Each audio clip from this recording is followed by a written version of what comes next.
अस्सलाम वालेकुम जी। Truth Sentry के साथ मैं आपका होस्ट बिलाल अहमद। इससे पहले कि हम इस पर बात करें कि कैन इमरान खान सेव पाकिस्तान और नॉट, हम बात करते हैं कल के इंसिडेंट पे जो लाहौर में हुआ है, जहाँ पर पीटीआई के जो प्रोटेस्ट थे, पीटीआई के जो वर्कर्स थे वो प्रोटेस्ट कर रहे थे अपने राइट्स के लिए और इलेक्शन रैली उनकी चल रही थी और पंजाब पुलिस की जानिब से वहाँ पर शेलिंग भी की गई, उन पर फायरिंग की गई, जिसकी वजह से एक जो कारकुन है उनका वो शहीद हो गया। इससे पहले भी जब नवाज शरीफ को निकाला गया था 2016 में, तब उन्होंने ये सवाल पूछा और सड़कों पर निकले कि मुझे क्यों निकाला। तब उनकी गाड़ी के नीचे आकर भी एक बच्चा शहीद हुआ था और तब कहा गया था कि जमहूरियत के लिए एक कुर्बानी दी गई है।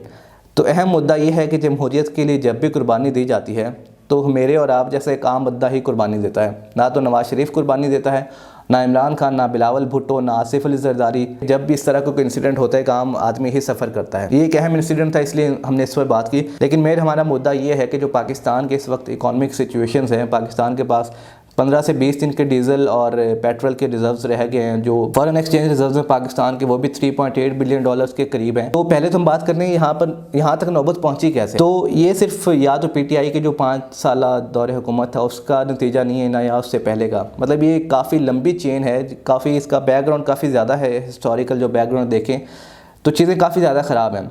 लेकिन जो इसको ट्रिगर ये वाली सिचुएशन अभी तक हुई है, ये हुई है वोट ऑफ नो कॉन्फिडेंस के बाद।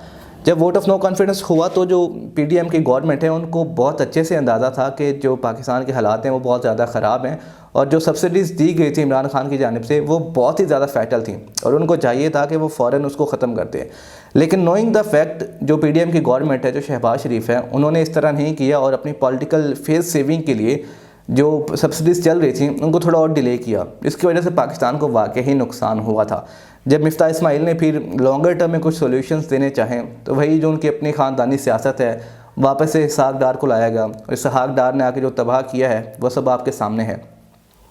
लेकिन पाकिस्तान के मसाइल देखकर आपको ऐसे लगता होगा कि ऐसे इश्यूज़ हैं जो सॉल्व नहीं हो सकते। ये आपकी बिल्कुल गलत फहमी है, क्योंकि हमारे पॉलिटिकल लीडर्स की इंटेलेक्चुअल डिसऑनेस्टी है, उनकी ये फेलियर है, जानबूझकर डेलिब्रेट कोशिश होती है उनकी कि पाकिस्तान के जो सरकारी इदारे हैं वो तबाह ही रहें। क्योंकि जितने भी हमारे इनमें से ज़्यादातर जो हैं वो इंडस्ट्रियलिस्ट बैठे हैं हमारी गवर्नमेंट्स में, हमारी कैबिनेट में। उनके जो अपनी इंडस्ट्रीज़ हैं, जैसे मिफ्ता इस्माइल की कोकोमो है या जहांगीर तिनी की शुगर मिल है, खुसरो बख्तियार की शुगर मिल है, इनके अपने बिजनेसेस हैं पाकिस्तान मुस्लिम लीग नून वालों के। उसके बाद ओमनी बिल्डर्स हैं, ओमनी ग्रुप है जो सिंध का, जहाँ जरदारी जिसका शेयर होल्डर भी हैं, उनकी अपनी जो मिल्स हैं, उनके अपने जो कारोबार हैं वो सही से चलते हैं, वो प्रॉफिट में चलते हैं। शाहिद खकान अब्बासी की एयर ब्लू प्रॉफिट में चलती है। लेकिन पाकिस्तान के सरकारी इदारे, जिसमें पाकिस्तान इंटरनेशनल एयरलाइंस है, पाकिस्तान रेलवेज़ हैं, स्टील मिल्स हैं, यही हमेशा लॉस में क्यों रहते हैं? क्योंकि इनको लॉस में लेके जाया जाता है ताकि जो प्राइवेट सेक्टर है उसको ज़्यादा से ज़्यादा जो है इनकरेज किया जा सके।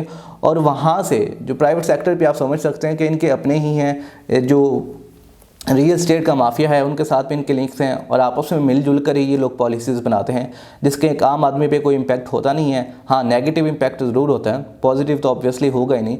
जब एक बंदा जो बैठा है वहाँ पर असेंबली में, उसकी अपनी एक मिल है, तो वो वाली पॉलिसी बनाएगा जो उसको प्रॉफिट करेगी, या वो वाली पॉलिसी बनाएगा जिससे एक जो आम आदमी है उसको इम्पैक्ट होगा? ऑब्वियसली वो अपने फ़ायदे के लिए ही सोचेगा।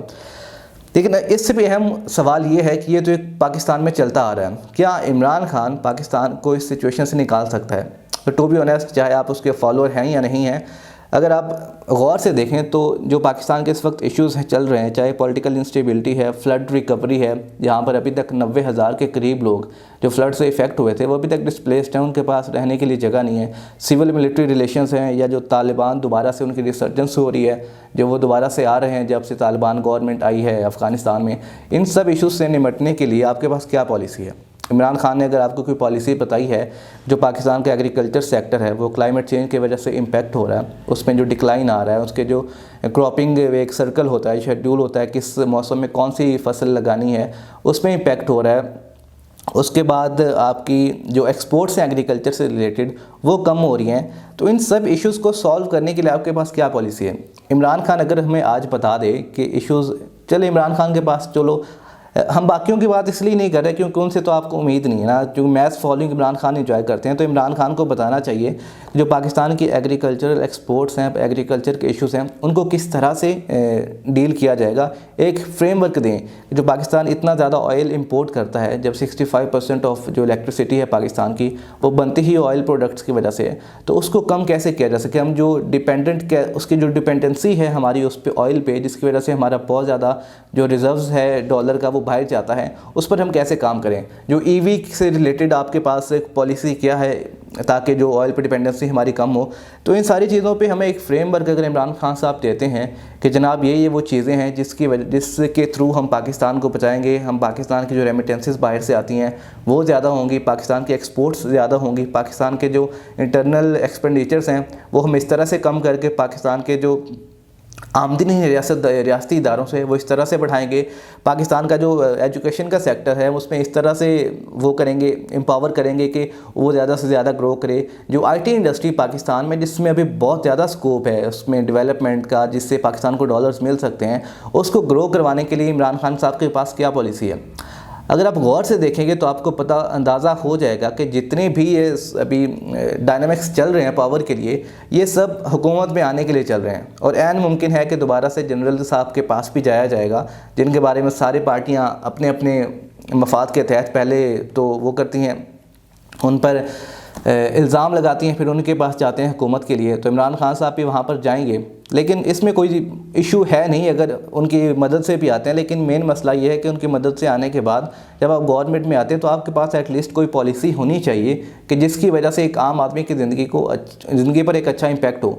तो हमें उसी पॉलिसी का इंतज़ार है कि अगर इमरान खान साहब के पास कोई पॉलिसी जो अभी तक नहीं है और मेरे ख्याल से वो इस पर काम भी नहीं कर रहा है, जैसे लास्ट टाइम उन्होंने बोला था कि हुकूमत में आने के बाद मुझे अंदाज़ा हुआ कि हालात कितने ख़राब हैं, उनको अब तो अंदाज़ा है कि हालात कितने ख़राब हैं। तो उनको तैयारी करनी चाहिए, लोगों को बताना चाहिए कि ये स्टेप्स हैं कि जिनकी वजह से हम पाकिस्तान को रिवाइव करेंगे, पाकिस्तान की जो इकोनॉमिक सिचुएशन है ये फ्लरिश करेगी, तभी इलेक्शन कैंपेन आपकी ज़्यादा चलेगी। लेकिन मेरे ख्याल से इस तरह के जो इलेक्शन कैंपेन्स चलेंगी एज़ यूजुअल टिपिकल जिस तरह की होती हैं, वही चोर और डाकू का जो बयानिया है वही लेकर चला जाएगा और उसी की बेस पर मेरे ख्याल से वोट मांगे जाएंगे।